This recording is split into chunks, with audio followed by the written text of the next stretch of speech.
Hey there, it's Mark Brown here, and if you're thinking of getting one of these, this is an Insta360 One X, or if you already own one and you're thinking, how well does the footage come out of one of these, or how do you edit the footage, then you're gonna like this video, because in this video, I went out this weekend and I sellotaped this, yes, just sellotaped this to my mountain bike to see how well 30-40 minutes worth of footage would come out on this, just taped to the handlebars of my mountain bikes. It's pretty interesting, and I'm going to show you how I get the footage off the Insta360 and how I edit it on the MacBook Pro, or in this case, how I edit it on the iPad.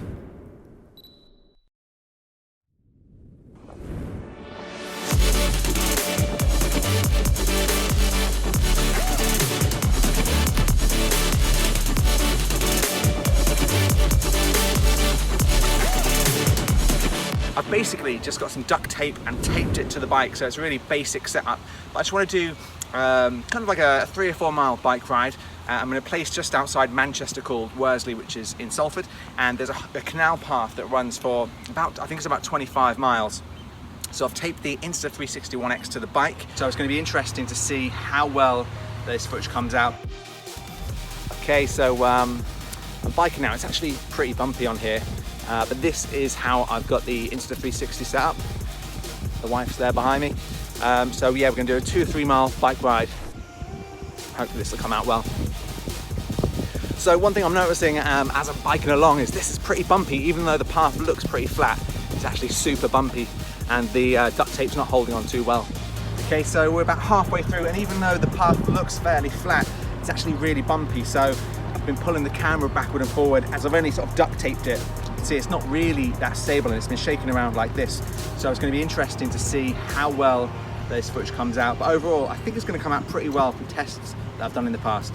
Okay, so the footage is now recorded, it's on here, but how do we get it onto an iPad or something like a MacBook Pro or a PC? Well, I was recording for over 30 minutes at 4K. You can actually record in 5.7K, so it's a pretty huge file. So I was finding initially when I was bringing this over to the iPad that it would just keep failing as the transfer was happening, really near the end, which was frustrating. So I would recommend, first of all, that within the box of the Insta360, there's this little micro USB cable which plugs into the side, and there's an iOS end that plugs into any iPhone or iPad. So I definitely recommend using this cable, as it transfers a little bit slower, but it never fails. So let's get into how you edit the footage and how it comes out. So when you're editing this, if you do have an Apple Pencil, and you don't really need one for this, but it just makes the pinpoint accuracy of your kind of flow state motion much better, because you want to keep pinpointing accurate points on your footage, so that the stabilization is kind of tracking something in the distance, and it makes your footage look much better in the end.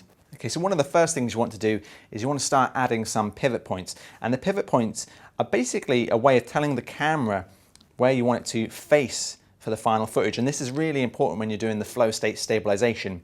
So I tend to use the Apple Pencil, and for example here I'm going to use the packet house here in Worsley. I'm going to use the pinpoint, then I move a little bit further along.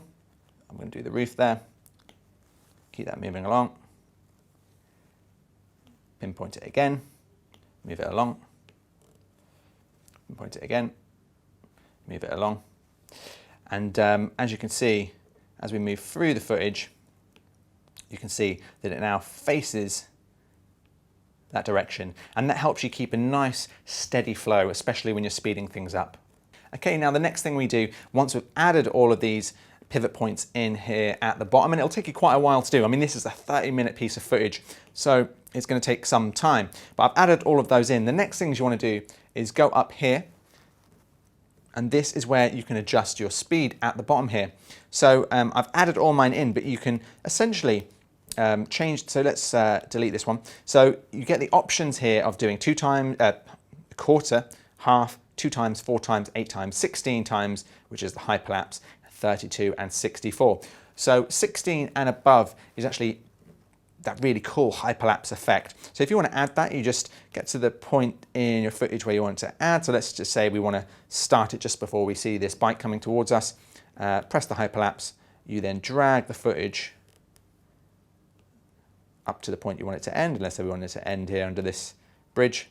You press tick, and that would be your hyperlapse part of the footage. The rest of the footage would play back in normal time.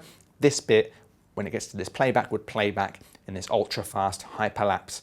Now let's play back the footage so you can see how shaky the footage is. So of course, this is on the bike. You can see here, it's playing a little bit faster than obviously the normal speed, but it's pretty shaky. It looks pretty terrible. It's just like something you would film maybe on your iPhone. So what you want to do is you want to make sure that Flowstate Stabilization is turned on. You press the little 3 dots at the top there, you come to Flowstate Stabilization, switch it on, and then when you go to play it back, you'll see that it's already a lot more steady. So we've got all the points in there, we have the speed adjustments done, and now it's time for the export. So I'm going to do that, and let's look at how it comes out.